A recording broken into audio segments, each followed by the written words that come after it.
Welcome to Pods with Posh and Paul with Joe and Sue. And today our incredibly special guest is Mark, who joins us from AdventureWorks. Mark, welcome on board. Yeah, kia ora. Lovely to have you with us. We have chatted so many times, and I know that over the past 8 years, you have seen 4 of my children through the Duke of Edinburgh Award programme, which is part of AdventureWorks. Can you tell us what your business does and who it caters for? Yeah, so we're an outdoor education business primarily. So we're servicing our biggest client group is secondary schools, and we're doing our best to provide experiences and experiential learning opportunities that schools struggle within their own resourcing to do a lot of or to do well. So we're in an adventure business. There's all sorts of regulations and limitations that schools face. So we're just trying to provide resources, services, qualified instructors, experienced facilitators to provide really valuable experiences for these young people. And it's born out of a personal passion.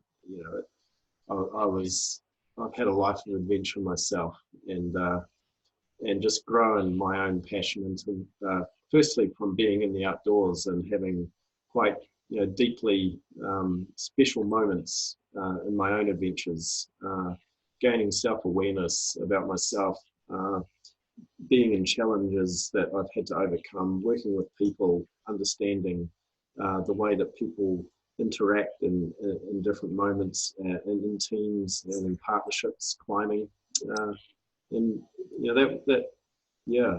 interest went from the adventure to the people, and the question became for me, how does that work? How is it that people can go into the outdoors and experience a natural environment under some often challenging circumstances and come out so well? Gain so much. Yeah, covers a lot of different elements, I suspect, doesn't it? Because they're challenging themselves, they're out of their comfort zone, they're facing their fears, they're working as a team. There's so many different elements that come into place. Yes, it's a whole learning experience and a whole person experience, and then there's a spiritual element of being in a natural environment, and a breaking down of a boundary between a sense of an individual being and our world that we live in, our natural environment. All of these things. It just became what I pursued, gaining more and more understanding of. Yeah. So Mark, Joe and I are really big on emotional resilience. Joe's big into fitness and exercise as well. And I've always been fascinated by the crossover between physically enduring difficult situations and translating that into emotional endurance. So if we overcome obstacles and challenges and tough situations physically, and we know that we have done that in our life, then when it comes to emotional breakdown, a relationship failure, loss of a job, we can translate one form of physical resilience into emotional. Do you find that's true in the work that you do? Do you see that correlation? I'm not sure how strong it is. I totally recognize the value of the experience of overcoming adversity, but I'm not sure how well it transfers to other. I'm not sure that it always transfers, I think, to other areas of our lives, and that is because of our blind spots that we have as humans. That if I can see a capacity and an ability to overcome an obstacle in this moment, and then I can see myself in another moment and associate the same context with that overcoming, then I could probably apply the same resilience and the same experience of what it took to get there. But I don't see that in all areas of my life. I can come across areas of my life where, even though I know that I can overcome that adversity over there, this adversity here, I don't know where to start. I really appreciate your honesty, Mark, because as humans, we have so many different layers to us.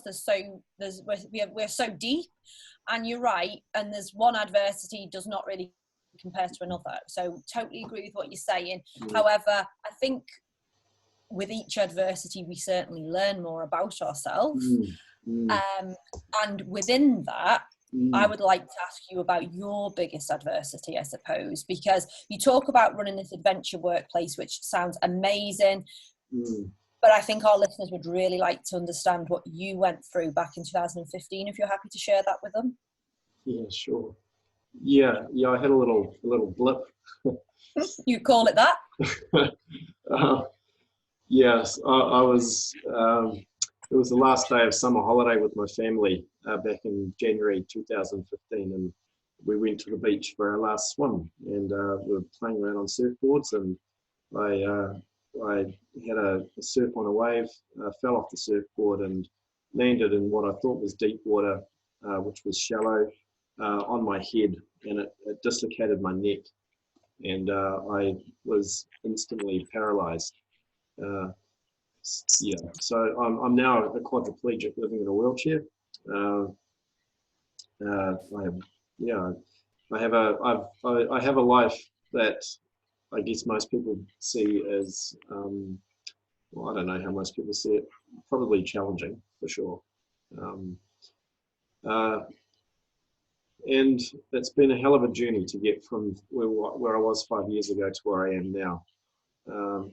And the adversities that I've faced along the way are not, the living disabled is one, but there's a hell of a lot others in there that are probably greater than the getting coming to terms with being in a wheelchair. It's not that bad being in a wheelchair. There are big obstacles in life, but they're not insurmountable. It was the mental. I mean, the biggest thing was the mental adjustment, and it went like this. I had a life that I was comfortable with before the accident, and an identity that I had spent nearly 40 years working on and developing and becoming comfortable with and growing. And then the accident took, well, it didn't take away, but it made me question all of that. Who am I? Who is this person now lying on this hospital bed, unable to move? If all of that stuff that I had in my life and what I thought I needed in my life to make me happy, I can't get access to now, I've got a choice. Either I can be miserable about what I can't access and have anymore, or I can look deeper and see what else there is and connect with something that exists beyond those circumstances, beyond a body with walking legs, beyond the person that loved being up on mountains, beyond the father that liked rolling around on the grass with his kids, beyond being with my clients and serving them and facilitating deep learning experiences for them. That was all things that I connected with and that I developed that I couldn't access as easily. So what can I access is the question. And it really, it's taken me into a much deeper awareness of myself.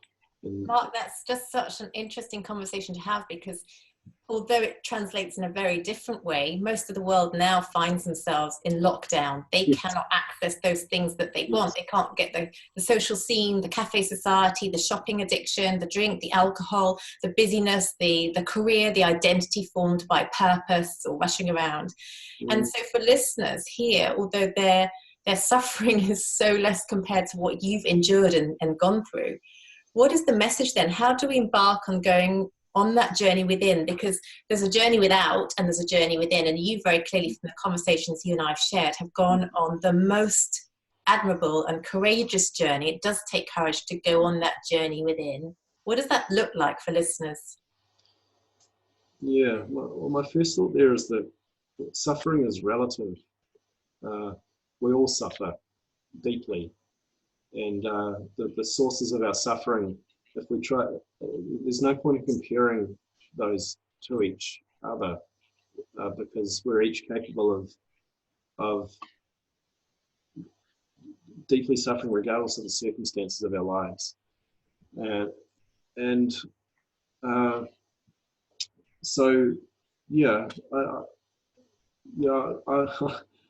I'm just overwhelmed with a sense of opportunity right now, with this having to, I guess for me it was that this is familiar territory, right? This whole sort of the world gets turned upside down, and what's left? Well, I know what's left. So how, I guess for other people, the word surrender and gratitude are the two words that come to mind there.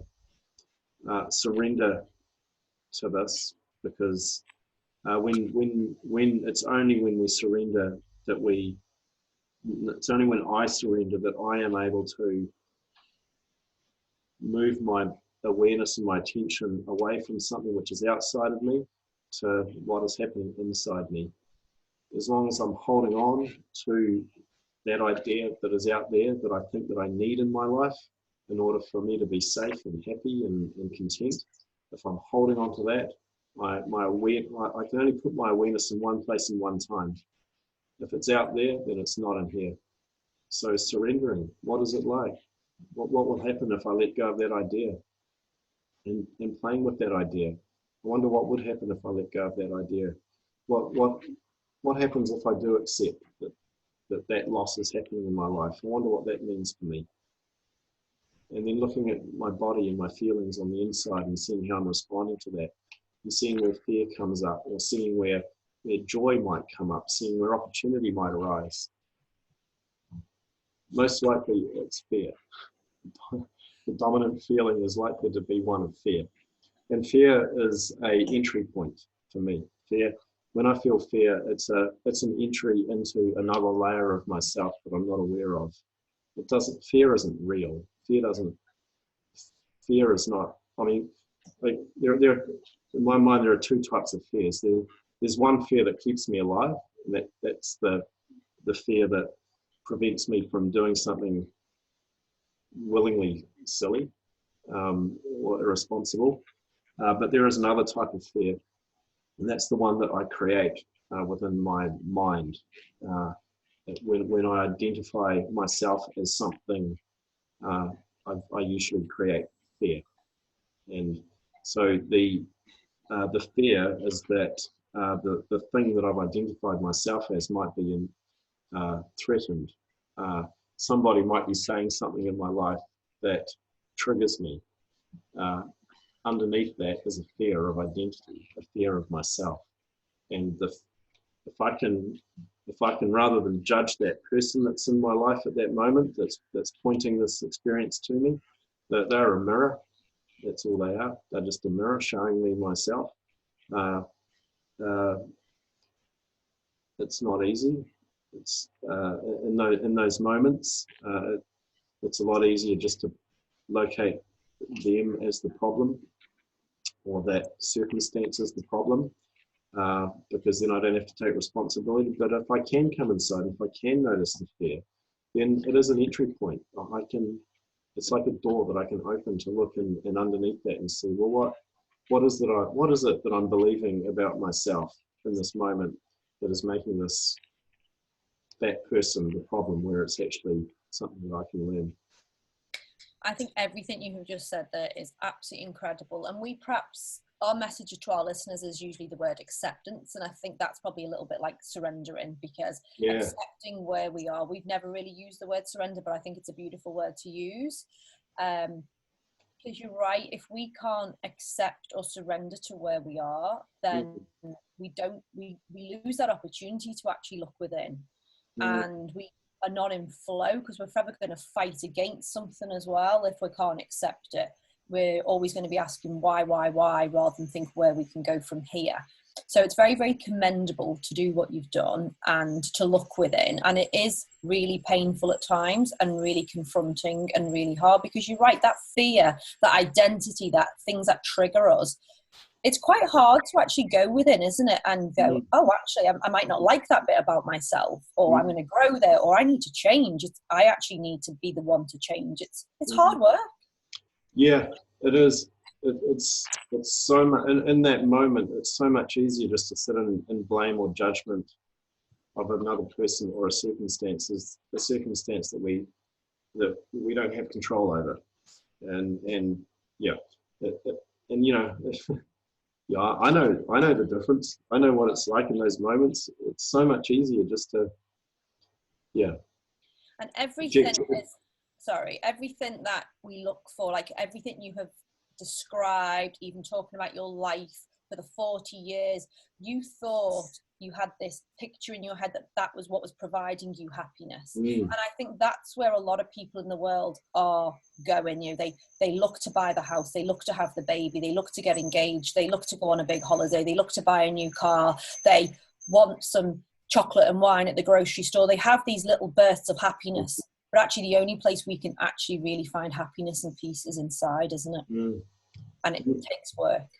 The seeking of all of those outside things comes from a constructed sense, an identity, a self-constructed self. I'm just going to stop my son playing the guitar, the drums. Oh, right. You know,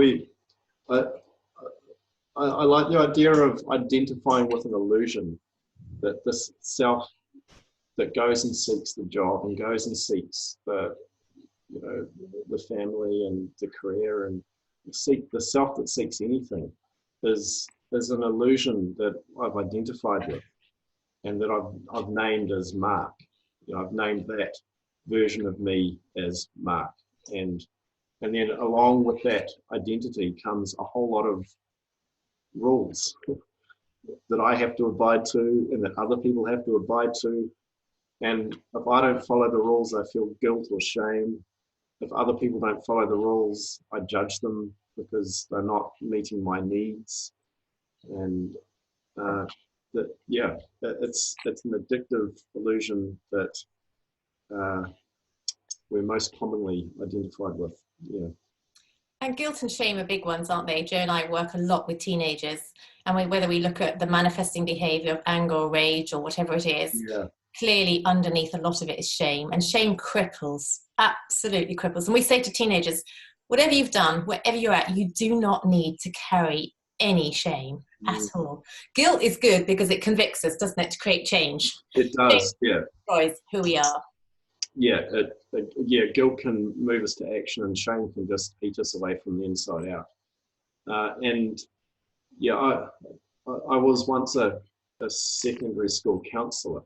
I spent 9 years as a secondary school teacher running an outdoor program, but also counselling. And teenagers are very, very quick to identify themselves with an identity, and then compare that identity to others, and then in that judgment of their identity, come up with evaluations, and can shame, lack, not good at, not as good as, not good enough, not wanted, not loved, not accepted, don't fit in, these can be just such crippling stories for teenagers to run through their heads. And crippling for adults as well, actually. It goes throughout the whole, and it obviously starts in the earlier years, doesn't it? And then everything is layered upon layer upon layer, and then that's why I think there are so many people in therapy to strip that all away again. Yeah, layer upon layer. Yeah, you know, as we grow out of our as I grew out of my teenage years, I learned ways to, rather than to integrate, rather than to see the negative self-talk as something that I didn't need, I think I learned ways to protect myself from it. You know, like built layers, built protective mechanisms of identity that, you know, I wouldn't let somebody else do that to me, sort of stories, or rather than really connect with, well, love, you know, that we're all human, we're all suffering. We may blame and judge somebody else, or we may see someone else as more than or better than, but it's at the end, no, it's not true. You know, we're no different to each other. It's just very you know, a teenager's identity is not or their awareness is not very easily able to understand that, because they're so dependent on what they think other people think about them. Yeah, absolutely. I love what you've got on your website when you talk about what inspires you, and you say you've got a commitment to inspiring others, helping them see the best and the worst of themselves. Lots of people would write on a website helping them to see the best of themselves, but I love that duality, because we're all things, aren't we? And you talk about the best and the worst, and then you say in such a way as for them to take responsibility and become better people. So with the best and the worst also comes responsibility. Yeah, and it's only by seeing that my darkness and my shadows and my blind spots and the parts of myself that other people tell me are not so good, that I don't want to listen to, it's only that they're the real gold. If I really want to grow and learn, I just need to ask somebody about something that I did that they didn't like or offended them. That's a hard thing to do, isn't it? Yeah, right. Yeah. You know, and relationships can be a great source of that, of course, because our other halves are often quicker to show us these parts of ourselves than anyone else. But, you know, if I'm willing to listen and willing to, if I'm willing, and it's not just willing, because it's not about choice. In those moments, when I get consumed with an identity and a position that I need to be in, I don't really have choice. I'm just so consumed in that moment that I can only see the world from that lens, from that one lens, that you're wrong and I'm right, or you did that and it hurt me and you shouldn't have done that. You know, these are places, these are just positions. And when I'm in a position like that, I don't really have choice. It's only afterwards, after I've caused all the destruction in my world, and I'm able to sit down and reflect on it, that I can go, oh, right, is that really true? You know, is it true that that person harmed me? Or did I actually harm myself? Or are they hurting as much as I'm hurting? How are they hurting? What pain are they suffering that caused them to be, you know, in that state, in that moment? And it's an amazing thing to be able to do, though, because we all know too well, not everybody can do that. And it's basically, you're right, in the heat of the moment, when there's a bit of confrontation or something that's triggering us or something we don't like, it's very easy to instantly do the blame thing. You know, it's your fault, you've done this. But actually, pretty much 99% of the time, is the other person ever really to blame? You know, there's always two sides to every story. It's you know, it's an old motto, but it's so true. And to be able to look at somebody else's pain is, it's such a great place to be, because it takes us away from ego. It takes the hurt away for us ourselves as well. But you're right, you have to go away from the situation, don't you, and look almost from an outside person looking in. Well, if there's ever any conflict in my life, it can only occur if there are two people suffering. If the other is in love, in a place of love and compassion and self-awareness, or I'm in love and compassion and self-awareness, there can't be conflict. It's impossible. Lovely. Such a powerful statement to make if you think about relationships, or relationships between parents and children, lovers, friends, family, the elderly and the young. That's such a powerful statement. Everywhere, everywhere in our lives. Teachers, children. Yeah, children, my children. You know, if I'm in conflict with my children, then it's, we're both suffering. And, you know, even strangers on the street, you know, you see people all the time, don't you, in road rage, or, you know, in supermarket trolley rage, whatever it might be. You know, it's so easy to form aggression with aggression, rather than just actually, if they're having a bad day and they're beeping their horn or something, just go, I don't know what's going on in their life right now, so I'm not going to take that on board. I'm just going to let them be in their lane while I stay in mine. Because it's so easy, you know, like in the past, before I knew myself, before I'd done all that work on myself, I perhaps would have gone, rah, rah, rah, rah, you know, quick to jump down somebody's throat. Whereas now I'm like, no. I can't even be bothered getting involved in that kind of stuff anymore. So true, isn't it? And that, you know, while you're describing that, it just reminded me of the projection and the way that we project. there's nothing that I experience outside of myself that doesn't originate from inside myself. Yeah, that's what we say to people, isn't it? We say everybody is a mirror of you. Yeah, everyone. Yeah.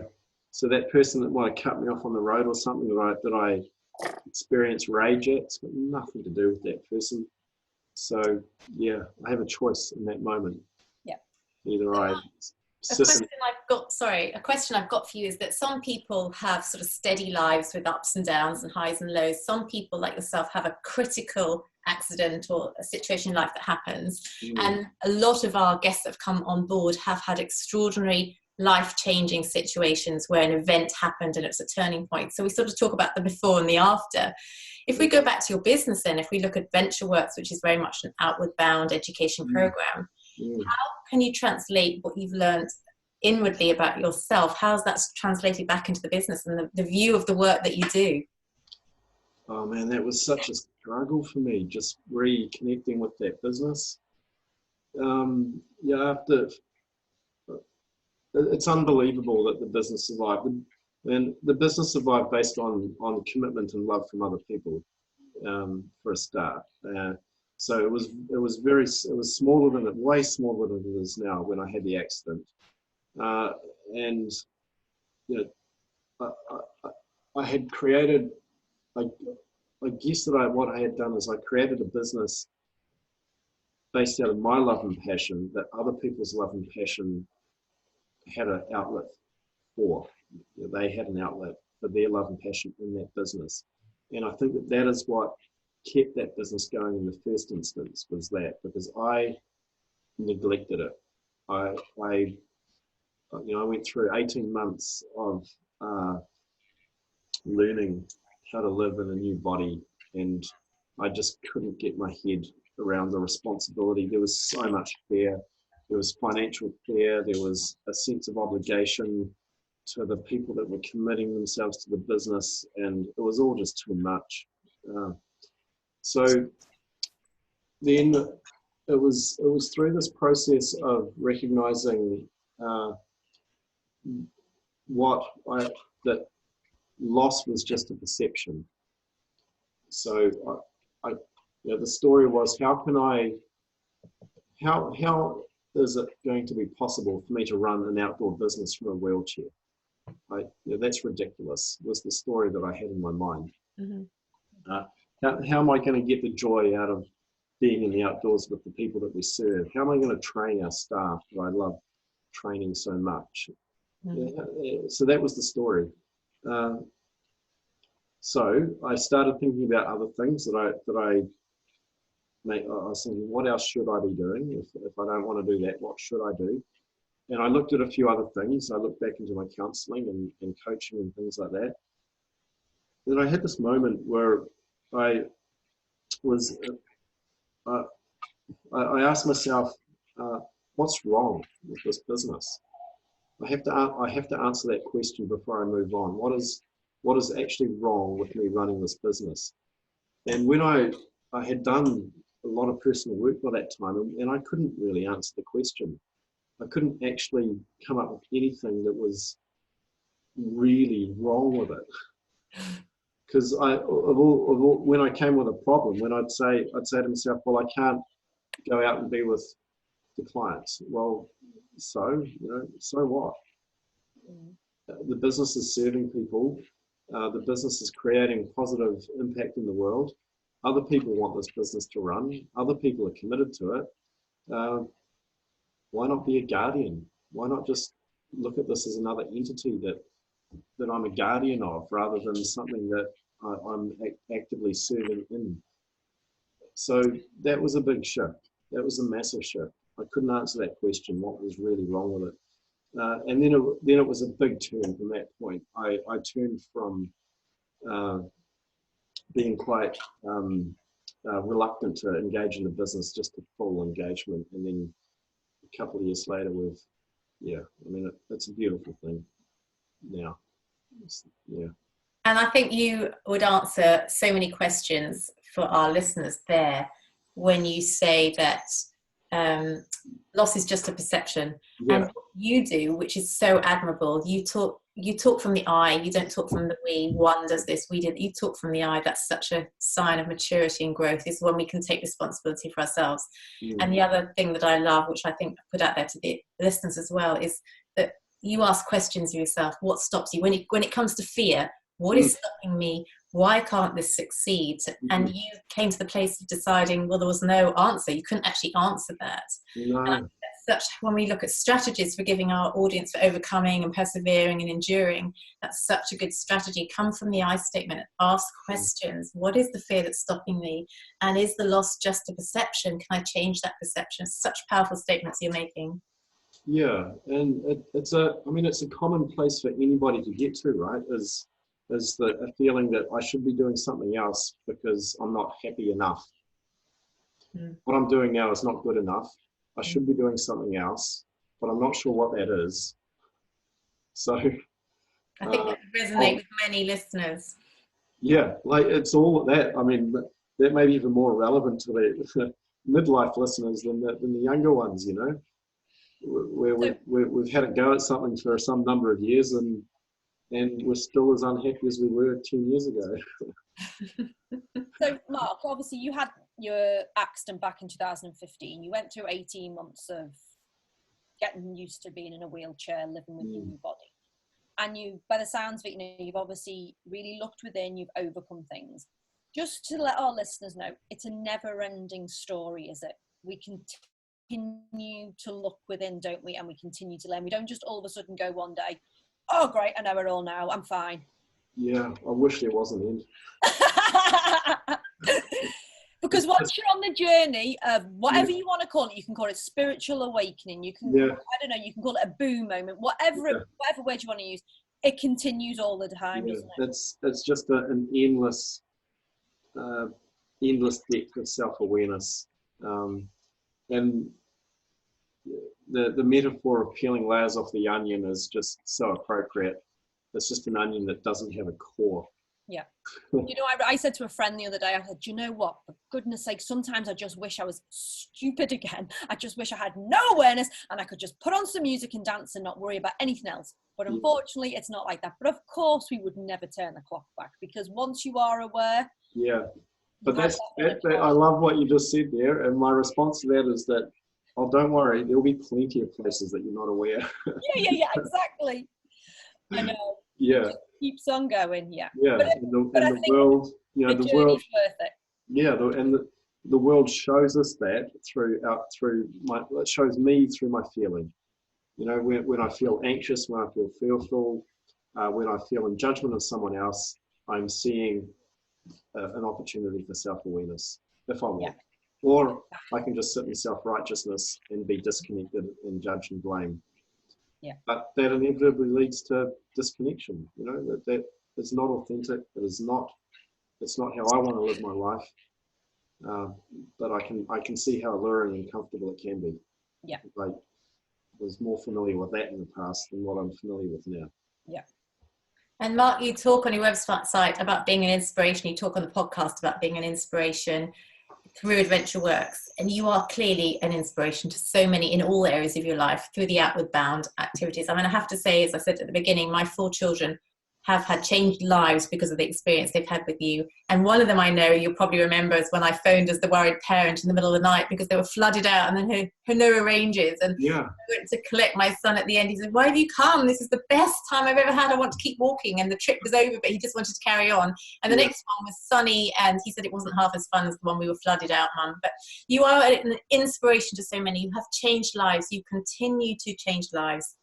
Your story of overcoming, your story of courage and surrendering and gratitude is inspiring to Joe and I know will inspire so many listeners. We are so grateful to have you on board. We can't wait for your book to come out. I don't know if you started writing one yet. I'm sure you've got many books in you. I want to read it. I'm reading at the moment The Untethered Soul, but I think yours is even better than that. Oh, yeah. Well, I've got some work to do in myself to get to the point of writing a book. Series of books. You know, I've got stories about that, negative stories. You know, well, you want to read my story. No, we do. You're so inspirational. You know, I know that Joe and I are so affected already by what you say. There's lots to ponder on. There's lots that I'm going to take away after this that you've really touched on in my own personal life. Is there one message you'd like to leave our listeners before we close? I mean, particularly, yeah, I'd like to leave a message for the teenagers, that the first thing is things pass. Everything passes, and I see young people getting consumed in anxiety and worry, or building barriers and protected bubbles around themselves to prevent hurt on the inside. But all of the sources of that stuff passes, and they're all opportunities to actually look inwards and to connect with others, rather than to create separation between ourselves and others. And as a young person, that's really hard to do. But so I guess my encouragement for young people is to talk and to share and to name what is on the inside. Because if you can start to learn to do that in a courageous way with people that you trust at a young age, then it's going to serve you in your life as an adult in ways that I could only imagine I would have benefited from. So share, listen to each other, share what is joyful, share what is painful, be courageous in your sharing, be vulnerable with each other, listen to each other, let each other be vulnerable, and it will serve you well.